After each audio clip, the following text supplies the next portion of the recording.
आज 30 रमज़ानुल मुबारक है और कल ईद उल फित्र की मुबारकबाद सभी अहबाब को और सभी अपने मुल्क के बाशिंदों को। तबीयत ख़राब होने की वजह से और अचानक अस्सलामुअलैकुम रहमतुल्लाहि व बरकातुहू। जी हाँ दोस्तों, मैं एहतिशाम निज़ामी कासमी आपको मुफ्ती रियासत अली साहब के ताल्लुक़ से ख़बर दी थी कि उनकी तबीयत काफ़ी ख़राब है, वो हॉस्पिटल में एडमिट है। आप तमाम हजरात ने उनके लिए दुआ की है। माशाअल्लाह अब तबीयत में काफ़ी बेहतरी आई है और मुफ्ती साहब ने ख़ुद वीडियो के ज़रिए अपने तमाम चाहने वालों, मोहब्बत करने वालों के नाम एक पैगाम भेजा है। आप ज़रा इस वीडियो को देखें, मुफ्ती साहब ने क्या कहा है और उनको क्या हो गया था उन्होंने वो भी बताया है। ज़रा इस वीडियो को देखें। सभी मुखलिसीन और अहबाब की खिदमत में अस्सलामु अलैकुम वरहमतुल्लाहि वबरकातुहू।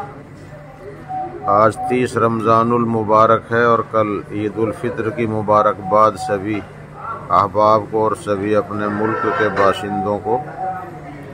तबीयत ख़राब होने की वजह से और अचानक नज़ले ज़ुकाम का शक शुबा होने की बिना पर नाक से रेजिश की तरह खून आने लगा था, तो चेकअप कराया तो बतलाया गया कि प्लेटें बहुत कम हैं, तो अस्पताल में एडमिट होना पड़ा। बहुत से मुखलिस और अहबाब सभी सुनने वालों को तशवीश हुई, सभी ने दुआएं भी की हैं। अल्लाह का करम और आप हज़रात की दुआ से बहुत आराम है और मज़ीद दुआओं की दरख्वास्त है। अल्लाह का करम है, बहुत अच्छा आराम महसूस कर रहा हूँ अल्हम्दुलिल्लाह। अस्सलामु अलैकुम वरहमतुल्लाहि वबरकातुहू।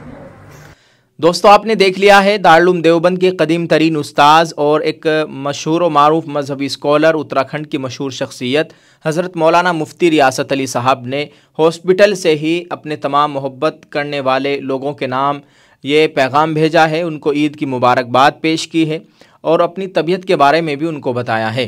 अल्हम्दुलिल्लाह अब तबीयत में काफ़ी बेहतरी है और दुआ है अल्लाह ताला हज़रत को मुकम्मल शिफा अता फ़रमाए, सेहत व आफ़ियत वाली लंबी उम्र अता फ़रमाए। जी हाँ दोस्तों, दूसरी खबर यह है मौलाना अब्दुल अलीम फ़ारूक़ी साहब रुकन शुरा दारुल उलूम देवबंद, उनकी भी तबीयत तकरीबन 15-20 दिन से काफ़ी ख़राब है और उनके जिगर में इन्फेक्शन है। जानकारी हमें मौलाना याकूब बुलंदशहरी ऑल इंडिया दीनी मदारिस बोर्ड ने दी थी और उनकी भी तबीयत काफ़ी ख़राब है। तमाम देखने वालों से, मोहब्बत करने वालों से गुजारिश है कि आप उनके लिए भी दुआ फरमाए।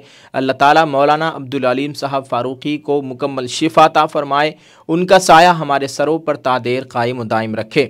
आप इस वीडियो को जितना हो सके शेयर ज़रूर कर दें और अपने इन उलमाए किराम के लिए ख़ास तौर से दुआ का एहतिमाम करें। और हमारी जानिब से, हमारी पूरी टीम उर्दू न्यूज़ इंडिया की जानिब से आप सभी को ईद की बहुत बहुत मुबारकबाद। अल्लाह ताला इस ईद की बरकत से, इस रमज़ान की बरकत से हमारे तमाम गुनाहों को माफ़ फरमाए, तमाम परेशानियों को ख़त्म फरमाए। आमीन। अस्सलामु अलैकुम वरहमतुल्लाहि वबरकातुहू।